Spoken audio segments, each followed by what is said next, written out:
Hi everyone, welcome back to the Dynamic Digital World. In case you missed it, then I definitely recommend, if you're looking for PS5 information, going back to look at my previous episode. I had all of the latest information that was revealed about the PS5. And I do have one more small update that I'm just going to do now quickly. This is a correction that being issued because of a statement that was originally made by Sony, but had now been corrected by Insomniac. Originally, they said that the Spider-Man Miles Morales would be a expansion and remastering of the Spider-Man game. This is no longer the case. Insomniac have now clarified that Spider-Man Miles Morales, the second one in the series, is a standalone game. Sorry for any confusion that may cause if you do go back and watch the podcast episode. It was just a kind of consequence of people misinterpreting what Sony said and the way Sony said what they said. Again, I only pass information that I'm getting from someone who's passing information, so I will be a bit behind, but we've got all the latest information now, and we got now 4 stories for you today. None of these are PS5 related. They're just kind of 4 things that I found. Again, as far as I'm aware, all from the last day. So yeah, massive thanks to all of our sources. They will all be named, and I will put the links to these sources in the description for you. And I will try and have timestamps to when each part of this is actually happening. So yeah. So I guess without any further ado, let's get into it. So first thing we've got here is 4 stories. The headlines are: EA's officially announced Star Wars Squadrons following a leak. So this was very close to that. Twitter has removed 170,000 state-backed accounts based in China. Google has countersued Sonos for smart speaker patent infringement. And the UK's antitrust watchdog is investigating Facebook's purchase of Giphy. So this is the Dynamic Digital World. Let's get started.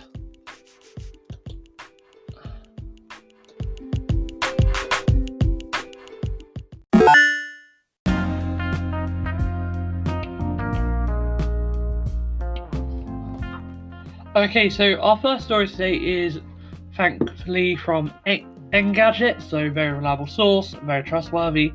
One of the places I love getting my gaming and technology news from. So this is actually following a leak on the Xbox website on Friday. So it seems that EA were planning to reveal a new Star Wars game, and EA very soon after officially announced Star Wars Squadrons. This is probably the fastest I've ever actually seen a company kind of react to a leak. So it doesn't really seem like it's a leak, it seems like it's purposeful. We know it was a leak, but thankfully it hasn't really affected too much. So the EA Star Wars, this is the official Twitter quote: pilots wanted, tune in for the reveal trailer of #Star Wars Squadrons this Monday, June 15th at 8 AM Pacific time. So that's the EA Star Wars post from that. And according to a report by VentureBeat, it will focus on dogfighting and classic Star Wars ships. There will be a single player campaign. Apparently Squadrons will centre around multiplayer. EA is supposedly going to release the game in full on PC and consoles. Now, the announcement does back up some of that. I mean, the title saying pilots wanted and a flight themed image, it suggests that it could definitely be according to those links. Now, there have been several flight focused Star Wars games in the past: X-Wing, Rogue Squadron and Starfighter series. But we'll find out a lot more on Monday at 11 AM Eastern Standard Time, or as I said, 8 a.m. Pacific time. Personally, I'm looking forward to it. I've always loved Jedi Fallen Order. I'm actually kind of annoyed though, because I'm quite hesitant to play it, or many games on my Xbox actually. I've had it 7 years and the disc drive has started to become a little bit glitchy, and I just don't see a point in buying a new one when I'm just going to be upgrading to a PC this year. So, kind of a shame, but it's an amazing game, and it definitely was a runaway success. EA Motive, the developers of Star Wars Battlefront 2, is said to be developing a new game. Now, personally, the fact that they're moving away from Respawn for this doesn't necessarily fill me with confidence for it. Respawn did a runaway job and an amazing job with Jedi Fallen Order, so I'm wondering whether this is just due to the multiplayer aspect, which wouldn't make sense. Apex Legends, massive success. Or maybe EA Motive, they're planning on having some microtransactions in there. EA, please, if anyone from EA does watch this, just at least no surprise mechanics, no loot boxes, or as you like to call them, surprise mechanics. It just takes away any essence of doing a good job. At least if it's microtransactions with a currency that you can earn in-game, you can have a feeling, I've earned this currency, now I can trade that currency for what I want to trade it for. Yeah, just a small tip for EA there. But I am looking forward to this game. I am a huge fan of the Star Wars games, and a huge fan of Star Wars in general. So this is quite interesting, and I'm definitely going to be giving it a look.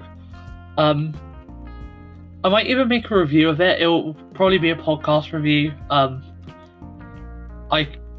It'll probably be a podcast review depending on when it comes out and what platform. Although if it does come out in the autumn time, it could be quite good for me in terms of my review. Now, it's centering around multiplayer.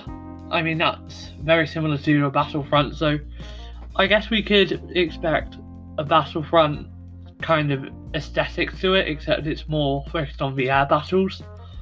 That would be quite interesting, because Battlefront kind of tries to incorporate them both. So, if this is, say, a branching out where they're going to try and separate squadrons and flight-based combat, and also their ground-based combats, then that could be quite good, because say you don't really want the flight-based combats, and you just want ground-based, get Battlefront, possibly, and you just want flight, get squadrons. Or maybe they do ground-based under another name, and they keep Battlefronts as there. If you want both, get Battlefront. Yeah, it could be quite good for them as a way to kind of branch out and let people really explore what they want with it. So yeah, that's good. Remember, if you've got any specific thoughts on this, go onto the Anchor website, and click on the leave a message button. Feel free to leave me a message. But be aware, I will quite possibly have it play before I respond to the question. I might do it in maybe a Q&A thing. You send me a question, I'll see what I can find on it. Sort of thing one day. But yeah, I'm quite interested in EA Squadron, in Star Wars Squadrons even. It looks quite good. So with that out of the way, let's get on to Twitter removing 170,000 state-backed accounts from China that are based in China.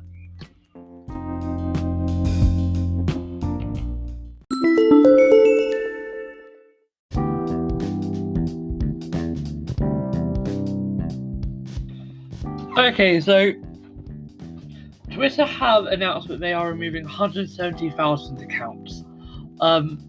8,000 state-backed accounts are from Turkey and Russia. So this is again from Engadget. Yeah, huge thanks to Engadget for posting this story.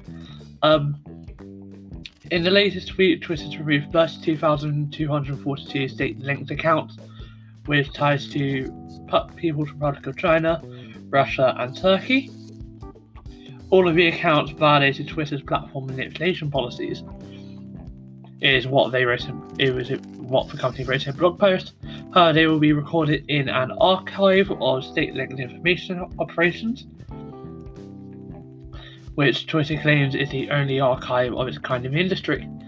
Of the 32,243 accounts removed, 23,750 had ties to PRC, according to Twitter.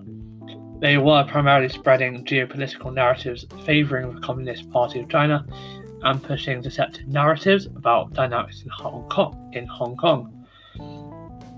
These accounts had another 150,000 accounts designed to act as amplifiers and boost content. Those have been removed but will not be added to the archive. The accounts linked to the PRC focused heavily on Hong Kong, but also promoted messages about the coronavirus pandemic. Taiwan and an exiled Chinese billionaire, as well as Taiwan and an exiled Chinese billionaire, Reuters reports.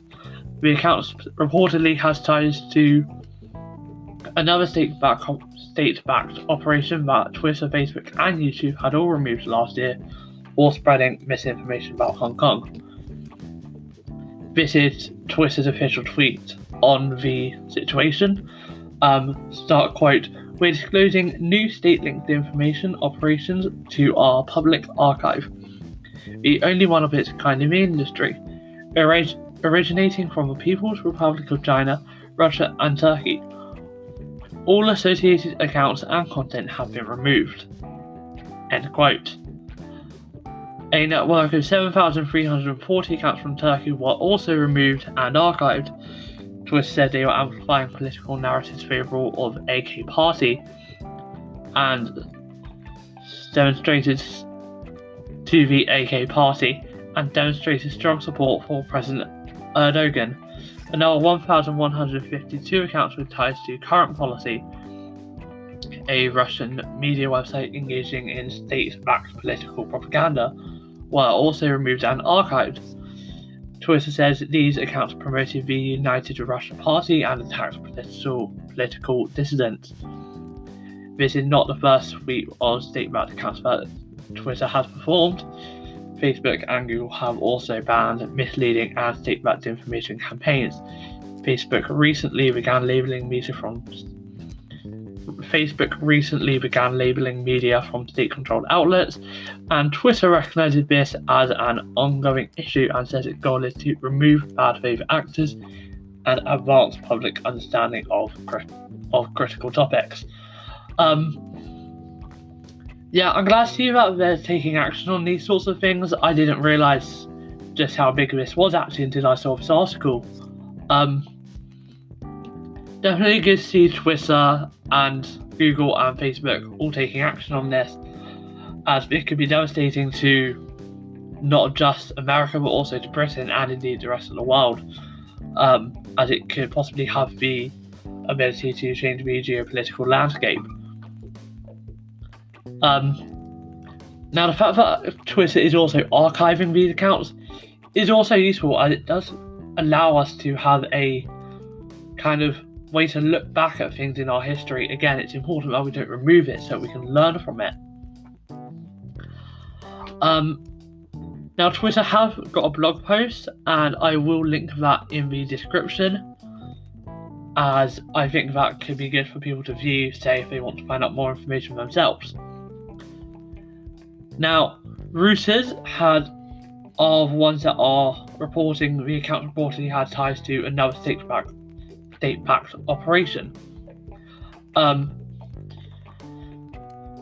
This is, it's to be expected that this sort of thing will happen, but it's very good to see that the companies are trying to get a handle on it and are trying to do what they can to stop it. So, I guess with that all out of the way, let's move on to our next topic.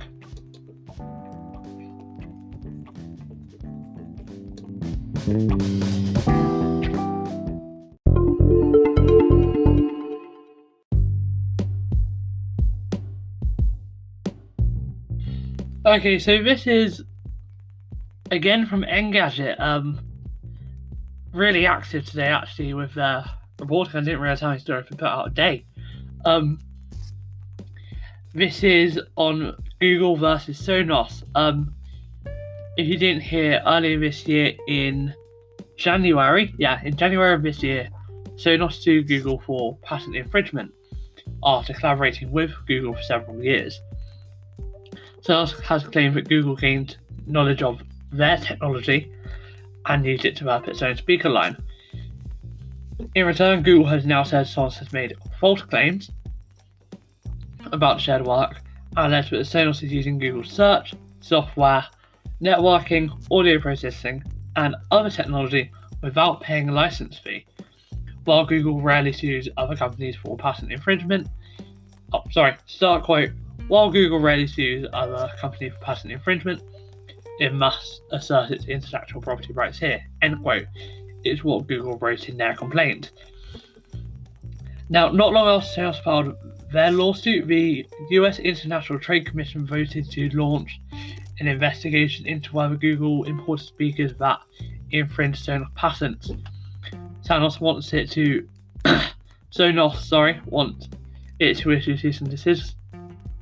cease and desist orders against Google that could prevent it from selling the Home Max, Chromecast, Nest Hub, and other products in China. This trial is set to start next February, and the civil suit is on hold until the trade case is resolved, according to Bloomberg. Now, this is not very good for Google at the minute, as at the minute they're facing multiple antitrust investigations in the US, less so now elsewhere in the world. It appears that nothing will change for consumers for a while, as a Google spokesperson has said that they are looking to resolve the dispute.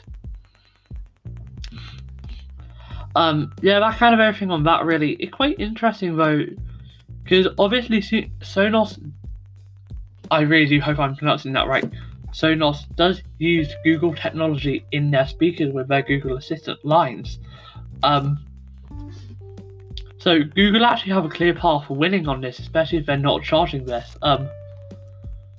But I'm not sure whether if the International Trade Commission does vote to launch an investigation and it finds it, it sounds like it will just stop them from selling it in China, but I'm not sure. It could also extend over to the US and the UK. It could end the Google Home smart lineup. So this could be quite interesting to find out. I'm hoping it doesn't, but I don't think they would fully ban Google from doing it. Maybe Google would have to, make some adjustment to how they did it, obviously. I'm sure that they probably could if they needed to. This isn't really very good for Google at the minute, especially though they're facing multiple antitrust investigations, so let's just hope this doesn't really get anywhere too fast, otherwise we could see the beginning and end of Google Smart Home lineup in just a few short years.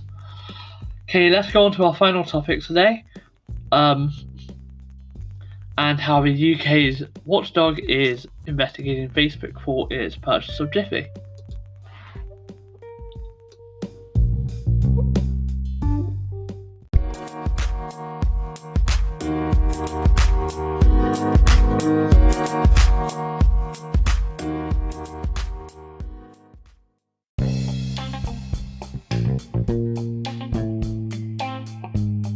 Okay, so this is our final story on UK's antitrust watchdog investigating Facebook's purchase of Giphy, or Giphy. Again, that's a varied pronunciation, and you can probably guess where this is going, but this story is again from Engadget.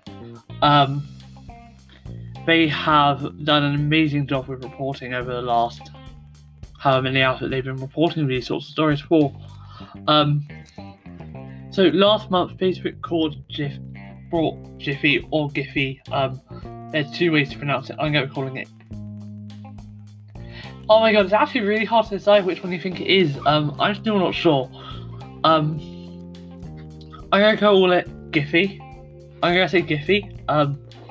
But if I'm wrong, or you think I'm wrong, then sorry about that. It's one of those things where it got to vary. But it caused a stir as sentiments towards Facebook have been shifting over the last few years, and with the GIF sharing site falling into the hands of the company but also owned WhatsApp and Instagram being a disappointment. For some, it also set off alarms at the UK's antitrust watchdog, the Competition and Markets Authority. Now, there are some concerns with Giphy embeds sending personal data back to Facebook, understandably. So,